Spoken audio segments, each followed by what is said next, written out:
Para mí es un alto honor haber sido invitado a formar parte del Inter-American Institute for Democracy. Desde lejos y desde cerca he sido testigo de la lucha que ha venido dando en estos años en contra de las dictaduras del siglo XXI. Las dictaduras de Venezuela, de Bolivia, de Nicaragua y de Ecuador, cuando mi país era gobernado por Rafael Correa.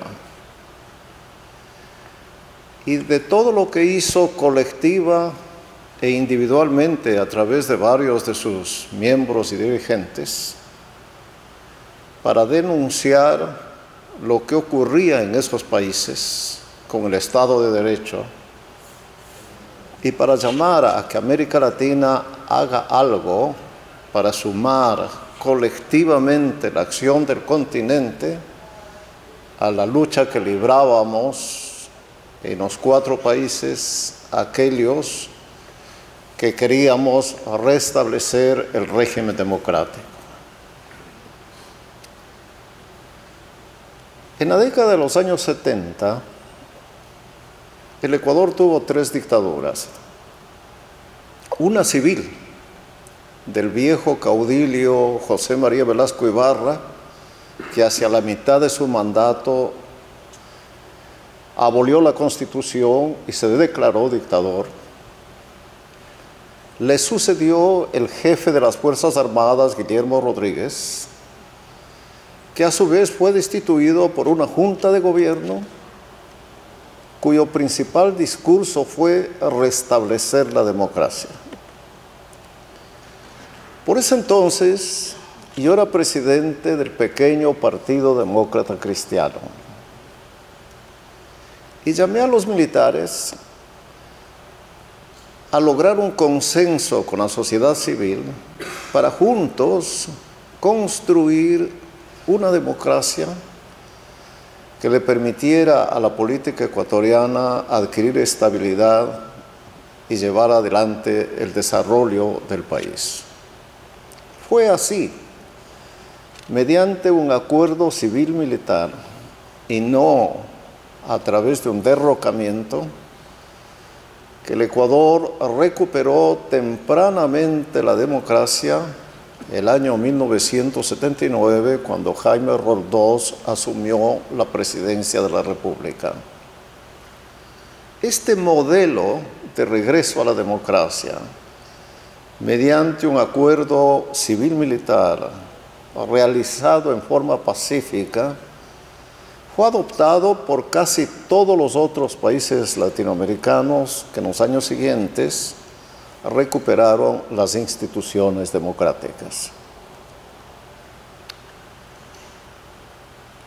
La democracia cristiana también planteó al gobierno militar la necesidad de aprovechar tan singular ocasión para crear instituciones que permitieran superar la larga historia de dictaduras, de caudilismos, de presidentes encargados, de gobernantes transitorias que habían jalonado la historia política del Ecuador.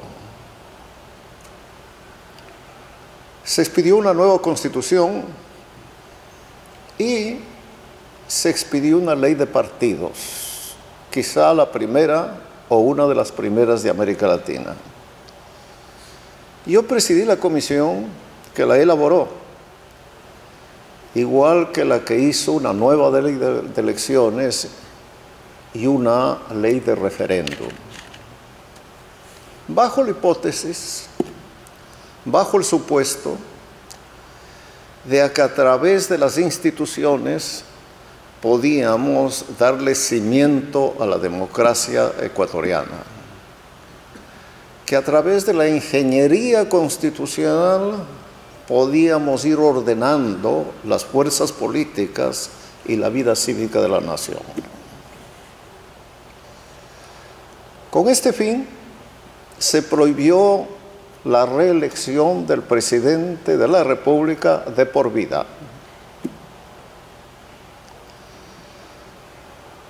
Se promovió el nacimiento de un nuevo sistema de partidos que debían, para ser reconocidos como tales, tener un mínimo de adherentes y obtener un mínimo de votación para poder mantenerse en el registro, a los cuales se les definió como el eje de la vida democrática de la nación. Y había razón para llegar a esa conclusión, porque nos gusten o nos disgusten, de los partidos nacen los gobernantes, los alcaldes, los ministros, los diplomáticos, las leyes, la constitución, los programas de gobierno y las políticas públicas. No hay otra institución en el sistema democrático que tenga en sus manos tan amplias atribuciones. Se estableció el financiamiento público de los partidos para evitar aquello que había venido ocurriendo en América Latina y luego ocurriría en forma dramática, que es el financiamiento privado de los partidos políticos y de las campañas electorales al cambio del pago de sobornos. Se estableció la carrera política para que paulatinamente vaya formándose una clase dirigente que pueda dirigir los destinos nacionales. Estas y otras instituciones no sirvieron para mucho, ya sea porque los partidos que iban a desaparecer, específicamente el Partido Comunista, por falta de votos, obtuvo de una Corte Suprema conservadora que declarara inconstitucional la disposición que establecía la eliminación de los partidos que no obtenían el 5% de los votos en 2 elecciones consecutivas, que era el corazón de la ley de partidos. Y luego vino todo lo demás, y luego vino todo lo demás. A tal punto que el Ecuador en estos 40 años ha tenido 3 constituciones, ha tenido 3 presidentes depuestos mediante golpes de Estado.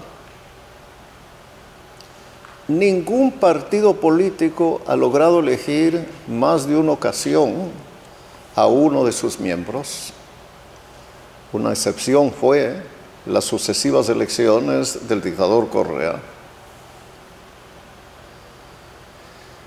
Y los partidos dejaron de ser el eje de la vida democrática bajo el discurso de que marginaba de la participación en la vida pública a los independientes.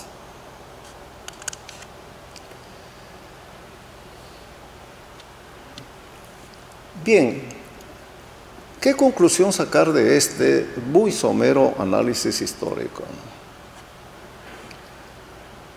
A mi manera de ver, el problema de la democracia en América Latina no es solo de su clase dirigente, de sus líderes políticos y de sus partidos.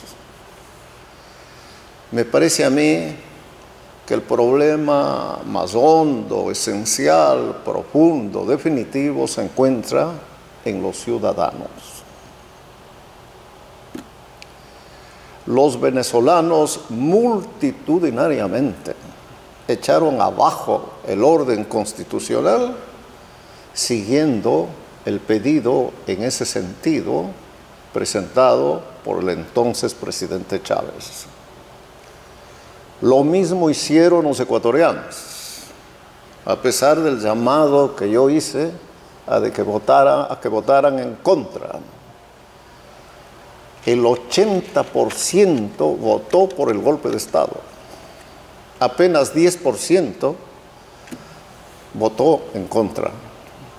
Y la historia se repitió en Bolivia y se repitió en Nicaragua. Es que en el pueblo latinoamericano no existen las virtudes cívicas que ese visionario que escribió La democracia en América, Alexis de Tocqueville, encontró en la naciente democracia norteamericana. Y es bueno tocar el tema encontrándome en un país, en el gran país del norte del continente. Él decía que los norteamericanos tenían un apego a cumplir la ley, a respetar a las autoridades, a resolver sus problemas por sí mismos. En caso de no lograrlo, a acudir a la comunidad en búsqueda de auxilio, sumar esfuerzos y finalmente llegar al Estado. Era una sociedad en la que existía el imperio de la ley. La ley estaba en la mente de los ciudadanos. La cumplían espontáneamente, sin que de por medio interviniera la coacción, o la sanción, o el enjuiciamiento, o el castigo. Eran ciudadanos, por otra parte, que contribuían al gobierno, y contribuían al Estado, y contribuían al desarrollo a través de su propio esfuerzo y del pago de contribuciones necesarias para que pudiera financiarse la atención de los servicios públicos. Y ese mismo pensador decía, a pesar de que nunca estuvo en América Latina, pero había oído hablar de ella y de las revueltas latinoamericanas, ¿no? Y de las conspiraciones, ¿no? Y del caos latinoamericano, decía que en las repúblicas del sur no existía esa simiente que iba a dar sustento a la democracia en los Estados Unidos de Norteamérica, como efectivamente sucedió, y que no podía sustentar a la democracia latinoamericana como en efecto ha sucedido. Y me parece a mí que mientras América Latina no tome conciencia de esta realidad, de que el problema no está en los políticos, vivimos casi 200 años cambiando de políticos y de partidos en búsqueda de los políticos honorables, visionarios, patriotas, y no los encontramos, o solo los encontramos ocasionalmente, ¿no? Sino que el problema está en los ciudadanos. Correa ganó cuantas elecciones quiso. Todavía ahora, a un tercio de ecuatorianos les importa nada las evidencias de corrupción del expresidente de la República del Ecuador y de su vicepresidente y de medio gabinete y de buena parte de los legisladores y de casi todos los dirigentes del partido Alianza País. ¿Acaso en Argentina el pueblo de ese país no se apresta a elegir vicepresidente a una señora que debería estar en la cárcel?